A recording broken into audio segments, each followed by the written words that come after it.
ఏది ఆ రోజున్న సందర్భం ఏంటంటే మీరు వచ్చి చూడడానికి వస్తుంటే ఏం చూస్తారా, ఇక్కడ ఏం లేదు, ఇక అధికారం ఉన్నప్పుడు వచ్చి కట్టలేదు, 3 సంవత్సరాలు వృధా చేశారు, 6,000 కోట్లు మాత్రమే ఖర్చు పెట్టారు 1,19,000 కోట్లకిను, కాబట్టి ఈ సందర్భంలో ఏం చేస్తారని అనే మాట మాత్రం చెప్పిన మాట వాస్తవం. దానికి ఇప్పటికే కట్టుబడి ఉన్నాను. నేను కట్టుబడి లేదే, నేను కాదనలేదు, నేను అనలేదు, నేను మీరు తప్పు చెప్తాను నేను అనలేదే, అదే చెప్పాను నేను. మంత్రి గారు. అధ్యక్ష, అందరిలో కొద్ది సీనియర్ సభ్యులు చాలాసార్లు మంత్రులు చేశారు, కొద్దిగా అనుభవం ఉన్న వ్యక్తి. మేము అనేమంటామంటే ఇప్పుడు కూడా అంటే ఎలాగ తప్పు చెప్పాలనేది వాళ్ళు ఆలోచన చేసి తప్పులు చెప్పడం వాళ్ళ అలవాటు. ఎప్పుడు కూడా అధ్యక్ష ఇది తాత్కాలికమైనటువంటి శాసనసభ కానీ శాసన మండలి కానీ సెక్రటేరియట్ కానీ ఎప్పుడు మేము అనలేదు అధ్యక్ష. మీరు ఎప్పుడు కూడా మీరు ఏ రికార్డు మీరు తీసుకున్నా సరే మేము ఏం చెప్పాం అధ్యక్ష ఏం చెప్పామంటే ఇది ట్రాన్సిస్టు అంటే మనం పెర్మనెంట్ గా కట్టేలోపు ఇది వాడుకుంటామని చెప్పాము తప్ప ఇది తాత్కాలికమైన పదం ఎక్కడ కూడా రాలేదు అధ్యక్ష. నెంబర్ 1 అధ్యక్ష. నెంబర్ 2 అంత పెద్ద మనిషి శ్మశానం అని ఎందుకు అన్నారంటే మరి ఆయన విజ్ఞతకు వదలొచ్చు. కానీ ఆ రోజుకి ఏదైతే కొత్త ప్రభుత్వం ఏర్పడిందో ఆ రోజు ఇదే శాసనసభలో సమావేశాలు నిర్వహించారు, ఇదే శాసన మండలిలో సమావేశాలు నిర్వహించారు. మేము కట్టినటువంటి సచివాలయంలోనే కేబినెట్ సమావేశాలు పెట్టి పరిపాలన చేశారు. మరి ఇన్ని జరిగిన తర్వాత అటువంటి వ్యక్తి ఆ మాట అన్నం తప్పని చెప్పాం అధ్యక్ష. రెండవది, ఆ రోజు నేను కూడా శాసనసభలో ఉన్నాను. గౌరవ ప్రతిపక్ష నాయకులు గారు ఆ రోజు మున్సిపల్ అడ్మినిస్ట్రేషన్ మినిస్టర్గా ఉన్నారు. ఇది డే 1 నుంచి చంద్రబాబు నాయుడు గారు ఒక సామాజిక వర్గం గురించి ఇక్కడ సచివాలయం, ఇక్కడ అమరావతికి రాజధాని ఏర్పాటు చేశారు. రాష్ట్రంలో వచ్చిన డబ్బంతా ఇక్కడే ఖర్చు పెట్టేస్తున్నారు, రాష్ట్రంలో ఎక్కడ కూడా అభివృద్ధి జరగడం లేదని ప్రతి ఒక్కరు అదే మాట్లాడారు అధ్యక్ష.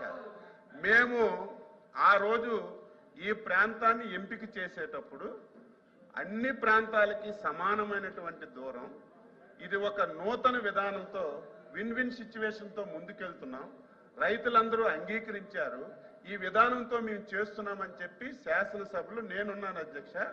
ఆ రోజు అపోజిషన్ లీడర్గా ఉన్నటువంటి వ్యక్తి నాకు ఎటువంటి అభ్యంతరం లేదు, ఇప్పుడున్న భూమి సరిపోదు, ఇంకొద్దిగా గ్యాదర్ చేస్తే మనకి సచివాలయానికి చాలా బాగా వస్తుందని చెప్పి నేనేదో అబద్ధం చెప్పడం కాదు అధ్యక్ష. ఇప్పుడు కావాలంటే స్పీచ్లు ఉంటాయి.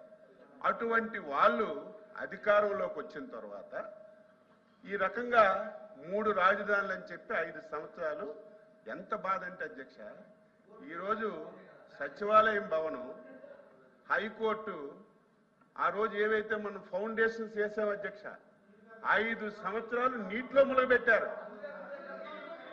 అధ్యక్ష. 5 సంవత్సరాలు 8 మాసాల నుంచి ఆ నీరు తొండుతుంటే ఇప్పుడు కూడా రావడం లేదు అధ్యక్ష. ఇవన్నీ మీరు తెలియచేశారా, తెలియక చేశారా? ఒక వ్యక్తి కావాలని చేసినప్పుడు మీలాంటి సీనియర్సేనే కనీసం ఎందుకు చెప్పలేదని మేము బాధపడుతుంటే ఇంకా దాన్ని సమర్థించారు. మాట్లాడితే అధ్యక్ష, మాట్లాడితే మా బొత్స సత్యనారాయణ గారు గౌరవనీయులు, ఇది మీరు 10,500 ఎస్ఎఫ్టీ పెట్టి కట్టేశారు, ప్రజాధనాన్ని వృధా చేశారని చెప్పి మాట్లాడుతున్నారు అధ్యక్ష. విశాఖపట్నం అధ్యక్ష, ఋషికొండ ప్రకృతి వచ్చినటువంటి సంపద.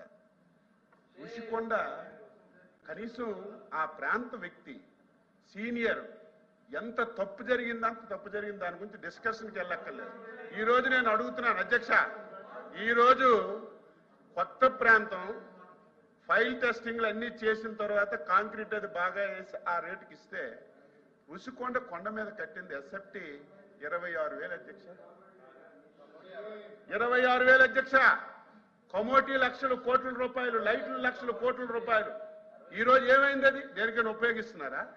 మళ్ళీ ఎంత విచిత్రం అంటే అధ్యక్ష కనీసం ఒక తప్పు చేసిన తర్వాత ప్రజలు సమాజం చేసిన తప్పు అని చెప్పిన తర్వాత కనీసం పశ్చాత్తాపం లేదు. దానికి ఎదురుగా మేమే మునగాళ్ళం, మేమే ఇంత డబ్బు ఖర్చు పెట్టి కట్టాము, మాలాగా మీరు కట్టలేరని ఎదురుదాడి చేస్తుంటే ఇంక అనేటువంటి వాళ్ళకి ఏం సమాధానం చెప్పాలి?